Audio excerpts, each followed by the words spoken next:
Diz assim o texto sagrado no capítulo de número 25 de Jó.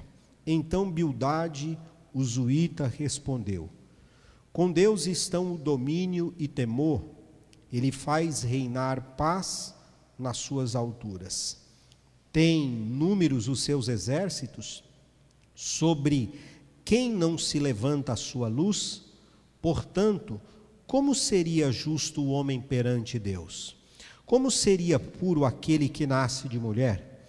Se até a lua não resplandece e as estrelas não são puras aos seus olhos? E quanto aos homens, que é uma larva, o filho do homem, que é um verme? Aqui é a argumentação de Bildade a Jó. Porém, eu usei esse texto porque esse, pelo menos, é o texto mais sensato de todos os ataques. Nós conseguimos concordar com algumas palavras que eles expõem. E nesse caso, ele faz algumas declarações sucintas que nós podemos, inclusive, anuir com ele de que ele tem razão. Por exemplo, quando ele diz que Deus tem domínio sobre todas as coisas. Quando ele diz que será que é possível contar os exércitos de Deus? E será que se há algum lugar onde a luz de Deus não alcança, não se levanta? Daí para frente é que a sua teologia, ela continua equivocada. E por que a teologia de Bildade e dos seus amigos estão equivocadas? Porque para eles existe algo com que eles não conviviam. O justo não pode sofrer. Para eles, o justo era blindado de sofrimento.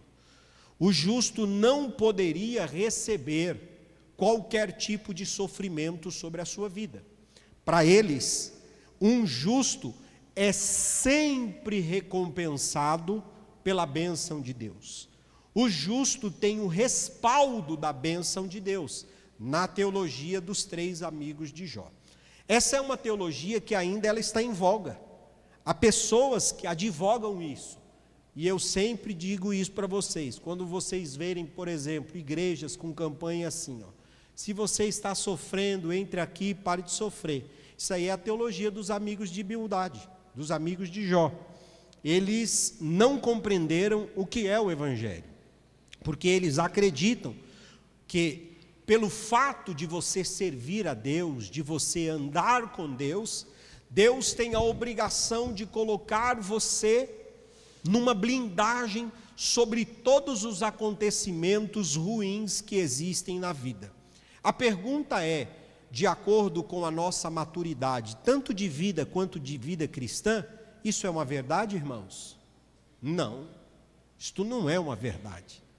Nós bem sabemos que a vida é cheia de complexidades, a vida é cheia de fatos inexplicáveis, a vida é cheia de acontecimentos aborrecedores, a vida tem os seus desencantos, os seus dessabores, e isto não é um fato somente na vida de quem não serve a Deus, pelo contrário, isso é um fato na vida de quem serve a Deus, até porque, para nós, o sofrimento, ele tem uma característica pedagógica. O crente, ele aprende por meio do sofrimento.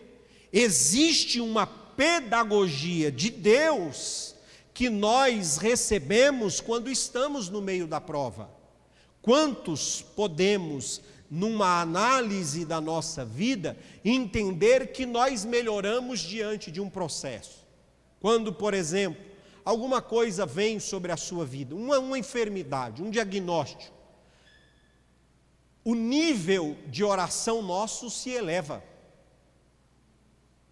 A gente começa a orar, não tem mais saída, não tem mais o que fazer, médico não tem solução, medicina não resolve, a gente começa a orar. Aí Deus cura, passa um pouquinho, nós esquecemos daqueles propósitos de orar. Quando está na prova, o relógio tem horário para despertar, 3 horas da manhã, 4 horas da manhã, vou levantar um pouco mais cedo. É assim ou não é, irmão? Então, nós sabemos que o sofrimento, ele tem uma característica pedagógica na nossa vida. É impossível passarmos por esta vida sem sofrermos. Esses homens aqui, eles não entendem isso. Eles não entendem que o justo sofre. E eles acreditam que se alguém sofre, é porque Deus está punindo. E aí isso foi algo que eu expliquei a vocês na última terça-feira que eu estive aqui, que nós não podemos acreditar nisso nem por um segundo sequer, porque nós não acreditamos na teologia da performance. Deixa eu explicar o que é a teologia da performance. Você não está vivendo hoje aquilo que você merece. Nenhum de nós estamos vivendo aquilo que merecemos. Por quê? Porque se nós vivêssemos de acordo com aquilo que nós merecíamos, preste atenção, diante da justiça de Deus, não havia sequer alguém vivo aqui nesse culto hoje. Isso nós atribuímos à misericórdia de Deus. Sabe o que é a misericórdia? É Deus não executar sobre nós o juízo que nós merecemos. Isso é o quê? Misericórdia. É Deus deixar de fazer conosco aquilo que nós merecemos que Ele faça conosco. Isso chama-se misericórdia. Quantos acreditam que estão vivendo aqui por causa da misericórdia de Deus? Irmão, eu não tenho dúvida. Eu só levantei hoje porque mais uma vez as misericórdias do Senhor se renovaram sobre a minha vida e sobre a sua vida também. Porque o nosso direito à vida não se estenderia a esse dia se não fosse a misericórdia de Deus. Porque eu pergunto, alguém de vocês pecaram no dia de ontem? É bem provável, né, irmão? É bem provável que nós tenhamos cometido algum pecado. Agora, se o salário do pecado é a morte, e nós não morremos, isso é o quê? Misericórdia. O Senhor agiu de misericórdia conosco. Se a Bíblia dá uma sentença, a alma que pecar essa, morrerá.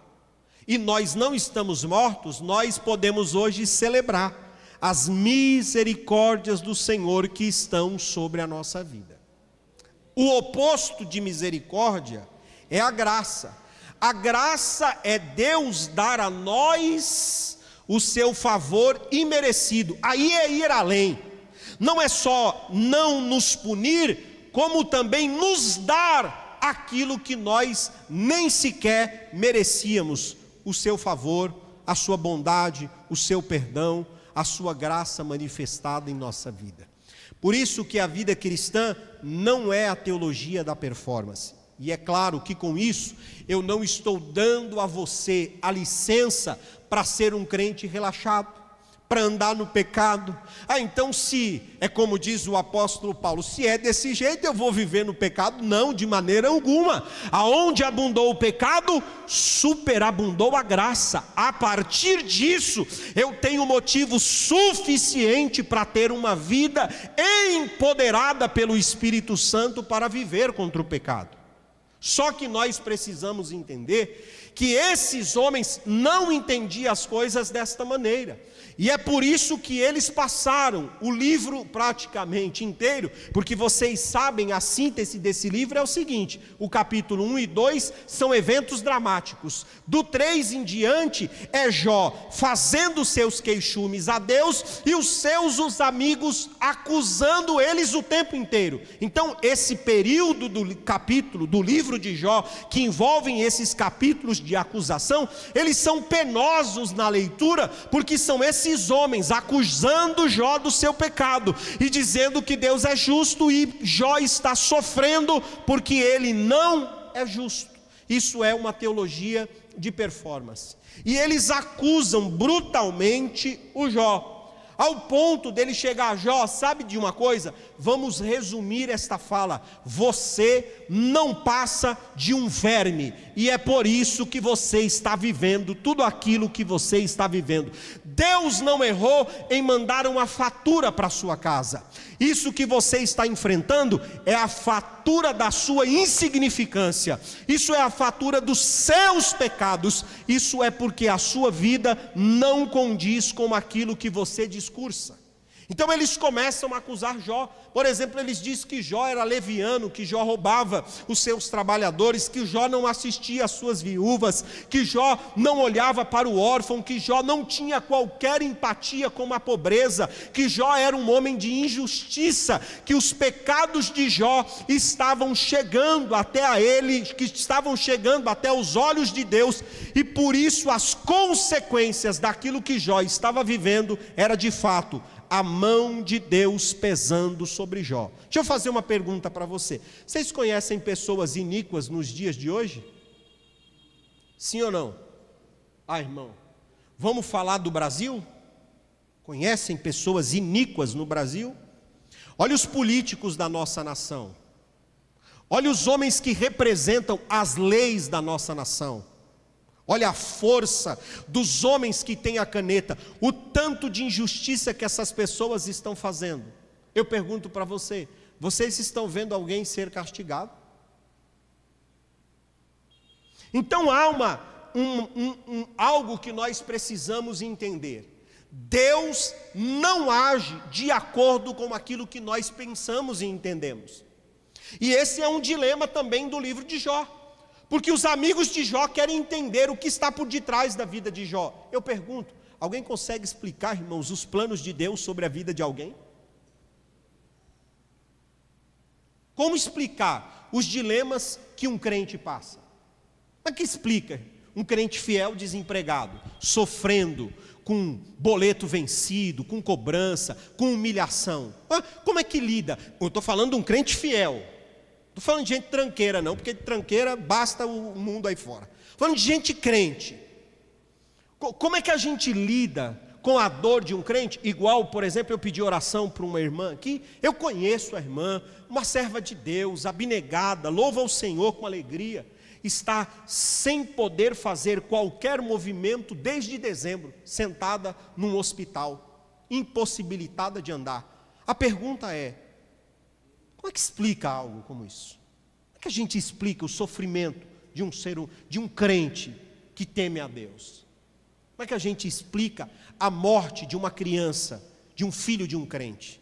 Como é que a gente explica essas coisas, irmãos? A gente não explica. Não há explicação para estas coisas. Como não há explicação porque hoje criminosos estão vivos e celebrando os seus feitos terríveis.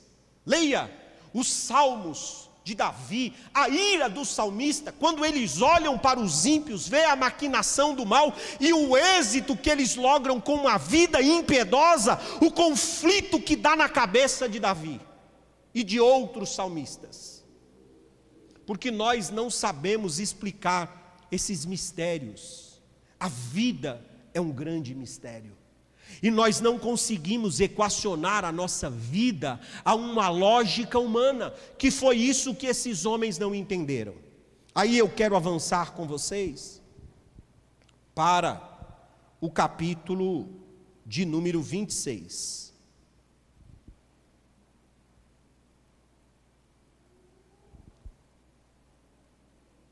O capítulo de número 26, Jó vai responder não só esse ataque, mas como outros ataques que ele vem sofrendo. E aí ele diz assim, em resposta aos seus amigos, respondeu Jó: como ajudastes aquele que não tinha força, e sustentaste o braço que não tinha vigor? Como aconselhaste aquele que não tinha sabedoria, e plenamente lhe fizeste saber o verdadeiro conhecimento? Para quem proferiste palavras? E de quem é o espírito que saiu de ti? Jó está chamando os seus amigos para um debate. Qual é o debate? Por acaso, vocês são pessoas que estão habilitadas para falar na sabedoria?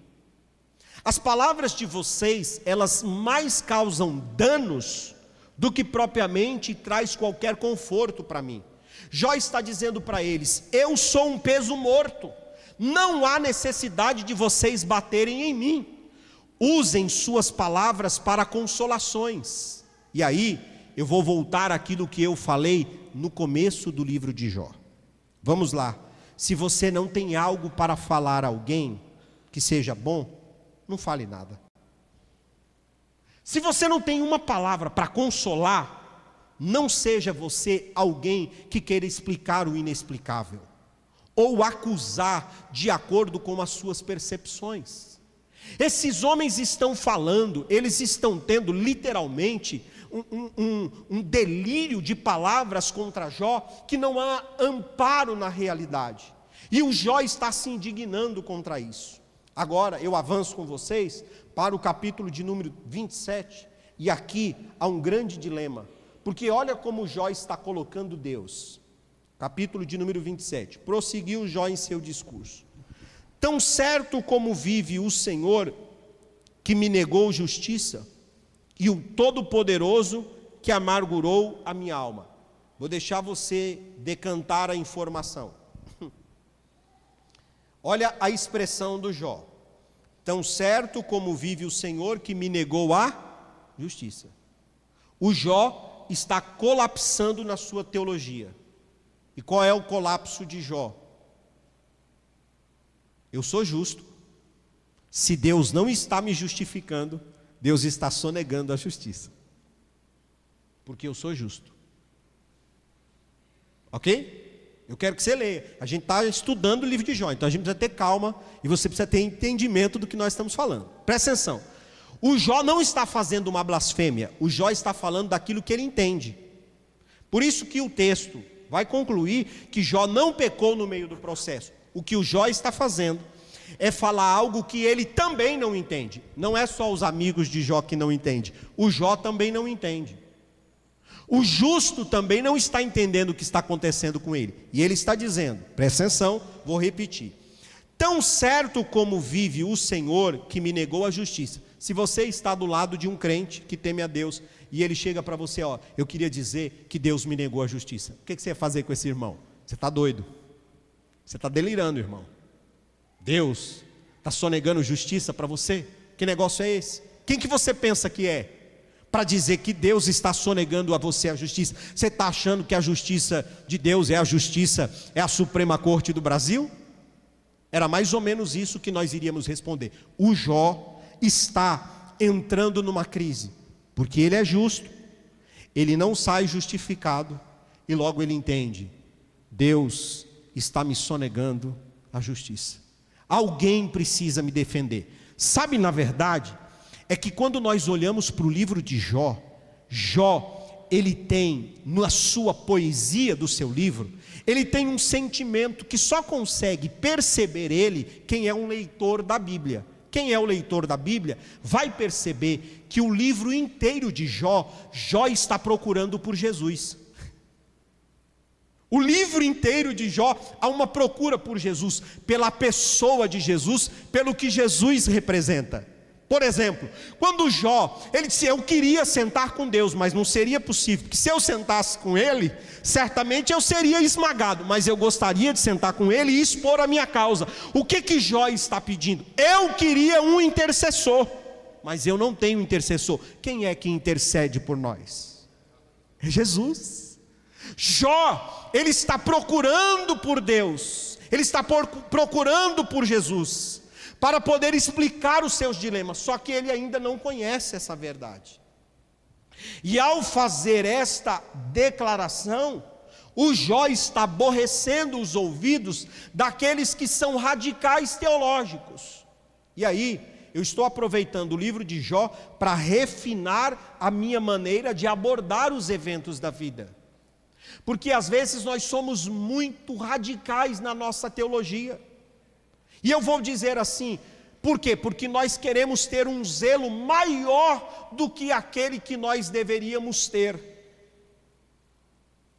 Exemplo, a gente vê uma pessoa E aí a gente já lança, irmão, assim, as nossas sentenças e as nossas condenações.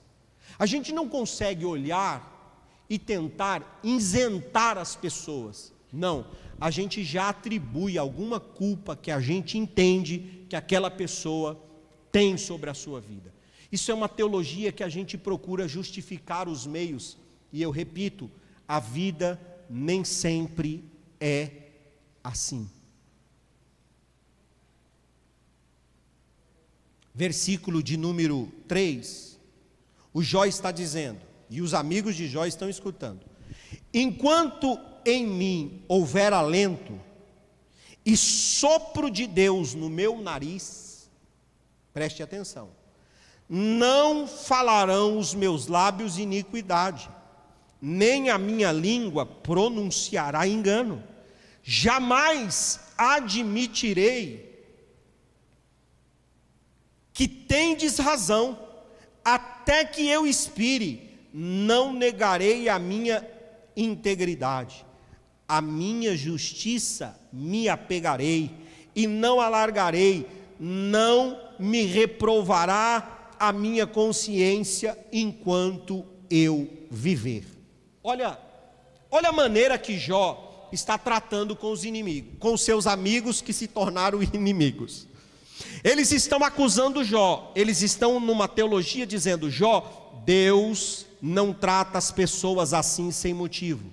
Você está colhendo, você precisa confessar o pecado, você precisa confessar o pecado. E eles vão espreitando Jó para dizer: Jó, confesse o teu pecado, porque se você confessar o teu pecado, Deus vai se lembrar de você. E aí, irmãos, o que me chama a atenção, e eu já disse isso a vocês, é como Jó é um testemunho fiel de que é possível um homem viver justa e piamente sobre a face da terra.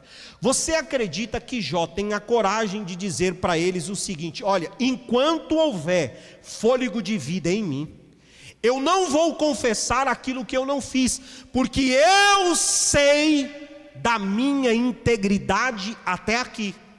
Eu não vou negá-la para adequá-la à teologia que vocês pensam ser correta. Eu não sei explicar o que está acontecendo comigo. Deus me sonegou justiça, mas que eu tenho andado integridade diante dele, eu tenho. E eu não vou negar a minha integridade. Aí aqueles homens ficam olhando para o Jó e devem dizer: Jó é um arrogante, é um prepotente. Que homem é esse que tem coragem de arguir tamanha insanidade? Por acaso não estaria ele colhendo os frutos dos seus próprios pecados? Como é que ele se levanta para dizer que ele vai defender essa tese até o último dia de vida dele? Só que o Jó, ele tem plena segurança naquilo que ele plantou no Senhor. Jó é um homem justo, Jó é um homem íntegro, Jó é um homem de fibra, Jó é um homem piedoso, Jó é um homem que andou corretamente com Deus. É interessante, irmãos, que no capítulo de número 31, só para você ter ideia da integridade de Jó, leia comigo o capítulo de número 31, o verso de número 1. Diz assim: fiz aliança com os meus olhos, portanto, como os fixaria numa virgem?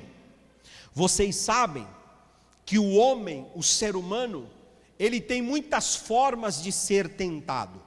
Mas existem 3 forças poderosas para destruir um homem. 3 forças poderosas: dinheiro, poder e sexo. Dinheiro, poder e sexo. Isso é nitroglicerina. Se você não souber dosar, vai virar uma bomba. Jó está dizendo: Eu passei no teste da riqueza. Quando lemos o capítulo de número 1, a Bíblia diz que Jó era o homem mais rico do Oriente. Quando nós passamos pelos capítulos de Jó, nós sabemos que Jó é um homem de poder, porque ele tinha influência como príncipe, que julgava na porta da cidade os casos da sua época. Ele tinha dinheiro e ele tinha poder. Jó foi um homem que protegeu as trincheiras da sua alma, e ele não deixou que a sua vida estivesse exposta. No capítulo de número 31, ele faz uma declaração que todos nós deveríamos fazer, seja homem ou seja mulher. Ele diz: eu fiz um voto com os meus olhos, eu fiz uma aliança, eu fiz um pacto com os meus olhos. Eu não vou colocar os meus olhos sobre uma virgem, sobre uma donzela. Ele está dizendo, Jó está dizendo, que ele conseguiu passar uma vida sem cobiçar mulher, sem cobiçar alguém que passasse diante dele. Irmão, presta atenção. Uma coisa é eu falar para vocês assim: vocês nunca ouviram falar de um escândalo meu com mulher. Aí você vai poder dizer: ok, dou testemunho, minha esposa dá testemunho, ok? Agora veja a audácia de Jó. Jó não está falando disso. Jó está dizendo que ele colocou uma aliança nos olhos dele com a intenção do seu olhar, ok? Ele teve a capacidade de dominar os seus olhos, a cobiça no seu coração. Será que ele é íntegro, irmão?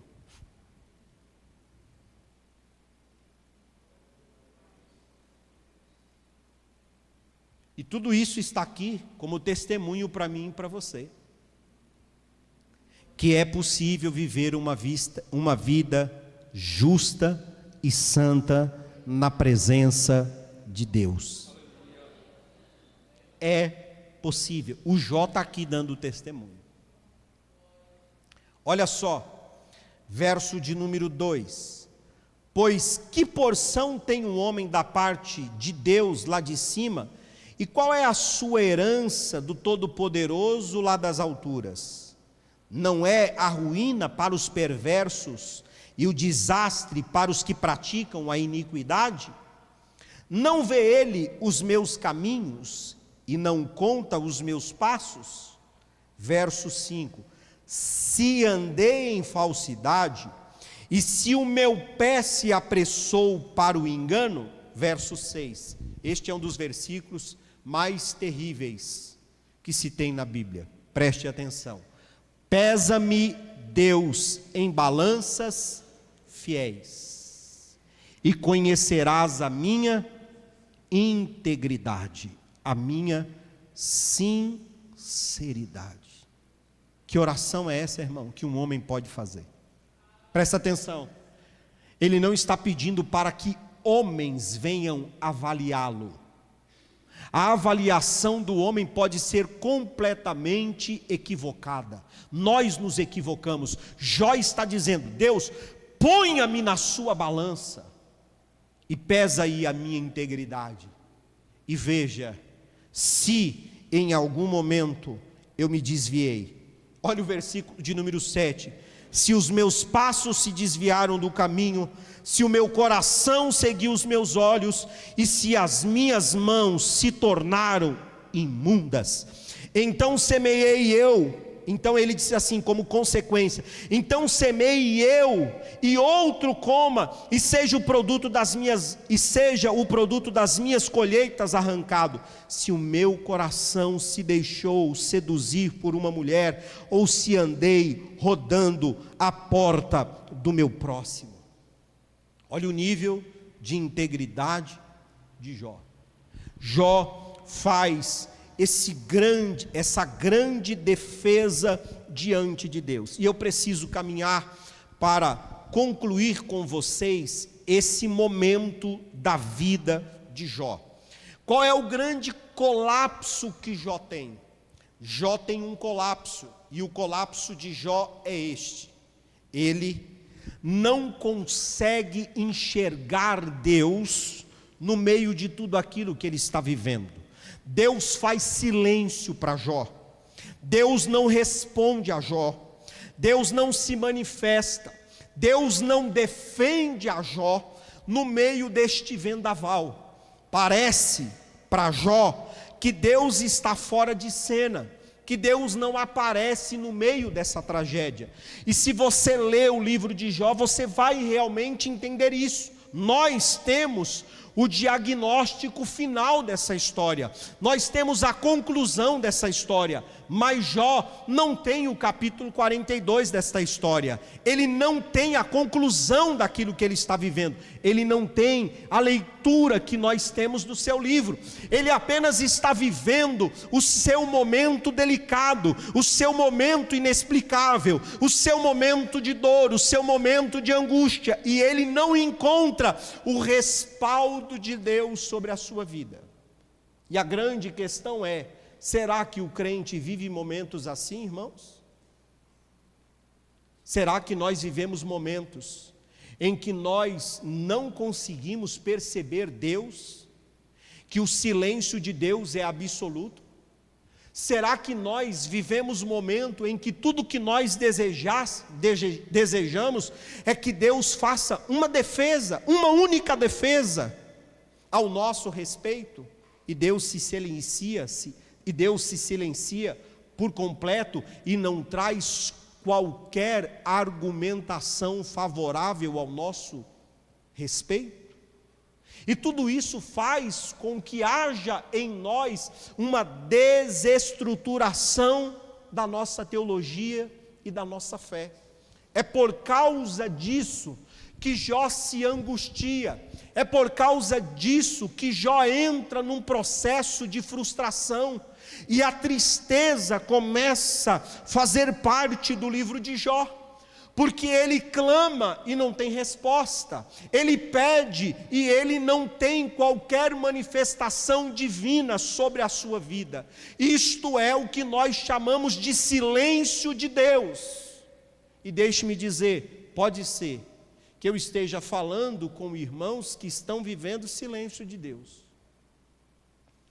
E quando nós vivemos o silêncio de Deus é muito difícil, que nós clamamos e não temos uma resposta, que nós pedimos e não encontramos. Quantas vezes, quando nós estamos vivendo um vale, a gente: Senhor, fale comigo, fale comigo, fale comigo, Senhor, eu preciso, e parece que o céu está completamente de bronze, que não há uma resposta de Deus, não há uma ação de Deus. Agora deixe-me dizer, o que eu e você precisamos aprender com isso? Não é porque Deus não responde, não é porque você não vê Deus, que Deus não está no controle. Não é porque as suas orações não estão sendo respondidas, que Deus não está trabalhando. Não é porque você não está vendo o movimento no tabuleiro da vida, que Deus não está colocando as coisas no seu devido lugar. Você precisa entender que Deus, para trabalhar, Ele não precisa aparecer. Deus, para fazer, Ele não precisa tornar a sua mão invisível sobre a sua vida. O meu Deus e o seu Deus é aquele que diz o profeta Isaías no capítulo 64: não há um Deus como o nosso Deus, que trabalha para aqueles que nele esperam. Nós não podemos percebê-lo, mas nós podemos descansar nele, sabendo que a nossa fé não será confundida. Nós não seremos decepcionados, porque Deus não decepciona os seus fiéis. É interessante nós observarmos este livro de Jó, o dilema de Jó, porque Jó, ele se angustia de tal forma que ele começa a fazer questionamentos contra Deus. Jó começa a pedir para Deus respostas sobre tudo aquilo que ele estava vivendo. Eu chamo a sua atenção para o capítulo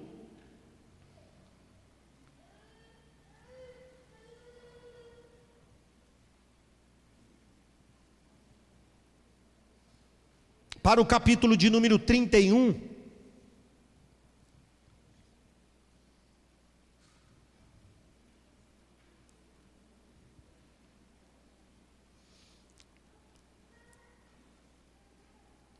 E eu convido você para lermos a partir do versículo de número 23. Pois a destruição vinda de Deus seria para mim um horror, e por causa do temor do seu resplendor eu não poderia fazer tais coisas. Se no ouro pus a minha esperança, ou disse ao ouro fino, tu és a minha segurança. Se me alegrei por ser grande em minha riqueza, e por ter a minha mão alcançado muito. Se olhei para o sol quando resplandecia, ou para a lua quando caminhava gloriosa, e o meu coração se deixou enganar em oculto, e com mãos lhe ofereci beijos de homenagem. Também isso seria pecado para ser punido pelos juízes, pois eu teria sido infiel a Deus que está lá em cima. Se me alegrei com o infortúnio do que me tem ódio, e se me exultei quando o mal me sobreveio, não deixei pecar a minha boca invocando uma maldição sobre a sua vida. Se as pessoas da minha tenda não disseram que não se fartou de carne provida por Jó, mas o estrangeiro não passava a noite na rua, pois as minhas portas estavam abertas ao viandante.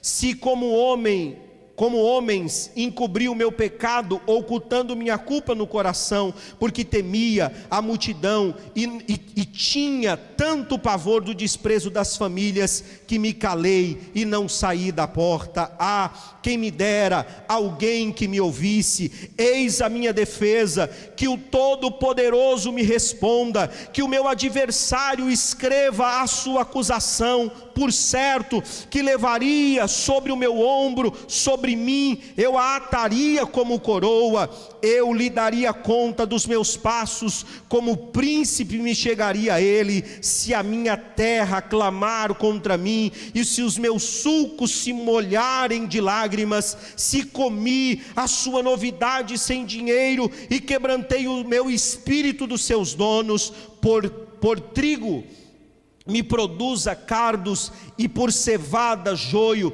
Acabaram-se as palavras de Jó. Jó, nas suas últimas palavras, ele está dizendo: Deus, porque o Senhor se silencia? Traga uma resposta, porque o Senhor pode avaliar a minha vida, e o Senhor certamente sabe que eu andei justamente, porque tamanha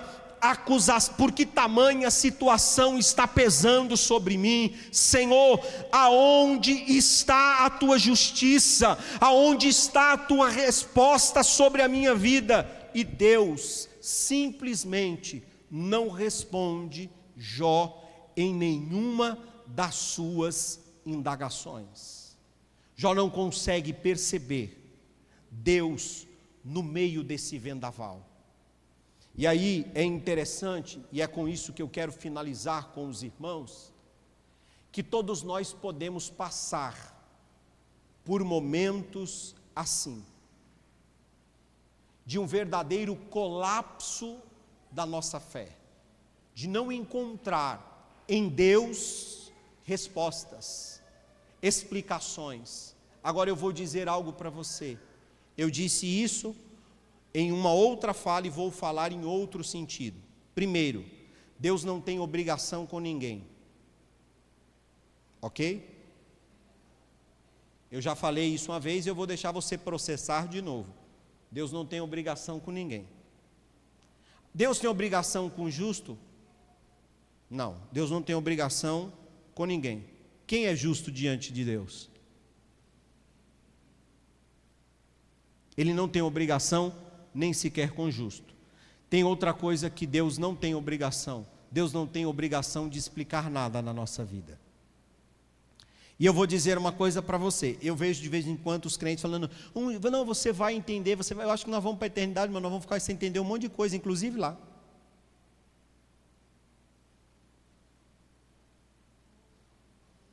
Porque Deus não tem obrigação de explicar nada. Deus é um mistério tremendo. A única coisa que eu e você precisamos entender é que Deus sabe o que faz. Alô? A única coisa que eu e você precisamos entender é que Deus sabe o que faz. Eu venho dizer para você que o teu Deus sabe o que faz. Deus sabe o que faz. Deus sabe o que faz, sabe por que está fazendo. Deus sabe como tudo isso vai terminar. A grande questão é que nós não podemos deixar que esse pensamento se afaste da nossa vida. Deus não precisa explicar. É eu e você que precisamos confiar. Eu e você precisamos confiar. Deus permanece no controle, mesmo quando as noites estão escuras. Mesmo quando a noite se mistura com o nosso dia e nós somos tomados de profunda escuridão e andamos tateando pela vida, tentando encontrar uma saída pelo momento que nós estamos vivendo, Deus continua no controle absoluto de todas as coisas e Ele sabe muito bem o que Ele está fazendo. Você pode descansar o seu coração certamente no caráter de Deus. Eu olho para essa última porção, porque na próxima terça-feira com vocês, eu quero falar sobre as perguntas que Deus fez a Jó, as respostas que Deus não deu a Jó e como Jó entendeu sem ter uma resposta.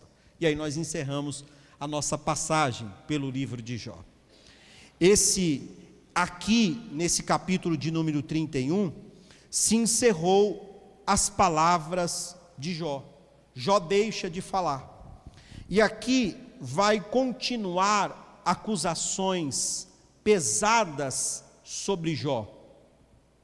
E Jó vai ouvir os seus amigos subir o tom do discurso, vai entrar um quarto amigo chamado Eliú, que vai ser ainda muito mais sagaz nas suas palavras com Jó.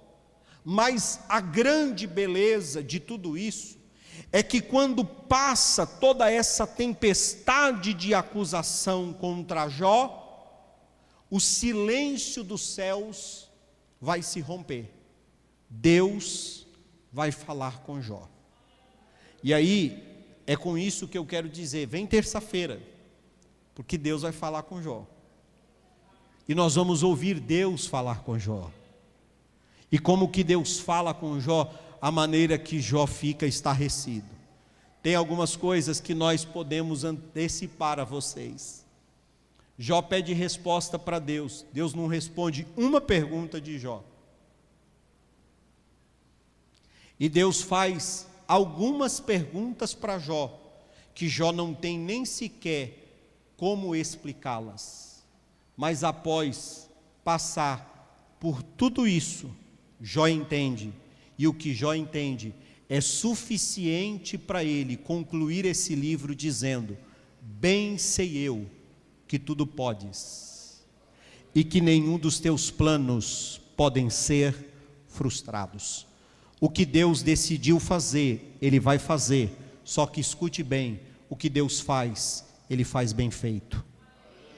Não acabou, meu irmão, não acabou.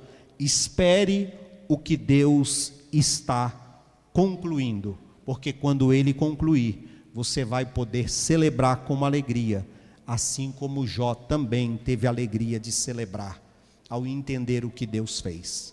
Deus abençoe vocês, no nome precioso de Jesus.